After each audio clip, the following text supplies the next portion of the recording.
আমরা আজকে বাংলাদেশের সাগরকন্যা পটুয়াখালীতে ঘুরতে এসেছি। তো পটুয়াখালী যাওয়ার রাস্তাটা খুবই সুন্দর। এখন আমরা দপদপিয়া সেতুর উপর দিয়ে যাচ্ছি। আর ওই দিনের আবহাওয়াটা খুবই সুন্দর ছিল। প্রথমে এখানে আমি আসতে চাইনি, কিন্তু এখানের ওয়েদারটা এতই সুন্দর যে না আসলে মিস করতাম। পটুয়াখালীকে সাগরকন্যা বলা হয় কারণ পটুয়াখালীতে কুয়াকাটা আছে। যদিও বা আমরা কুয়াকাটা যাইনি, তবে আমরা যে গ্রামে গিয়েছিলাম সেটাও খুবই দারুণ ছিল। পটুয়াখালীতে অনেক ডাব গাছ এবং তাল গাছ আছে। এখন আমরা একটা তাল গাছের বাগানের উপর দিয়ে যাচ্ছি। এখানে আপনারা আরো কিছু গাছ দেখছেন যা পানিতে ডুবে গিয়েছে। পটুয়াখালীতে অনেক বড় বড় নদী আছে। পটুয়াখালীতে যাওয়ার সময় মোট বড় বড় 3টা সেতু পার হওয়া লাগছে।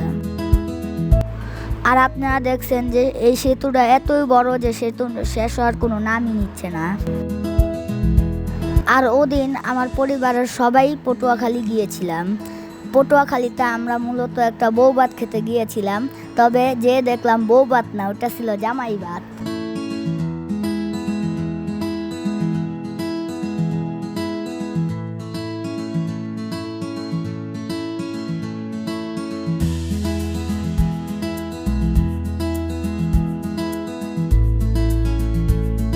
অবশেষে আমরা সেতুটা পার হলাম। এখন আমরা যেখানে আছি সে জায়গায় একটা বাস সিটিও আছে।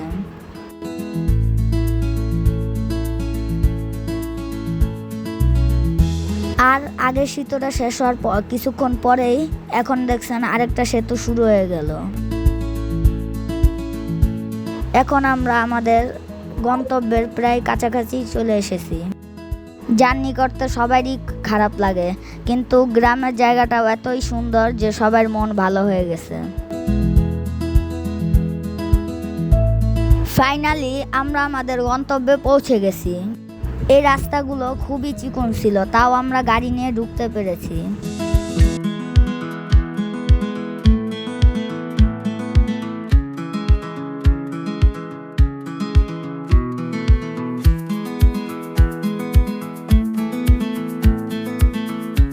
এই গ্রামে গরু এবং হাঁস অনেক বেশি রয়েছে। আমরা এখানে জামাই ভাত খেয়ে কিছুক্ষণের জন্য হাঁটতে বের হয়েছিলাম।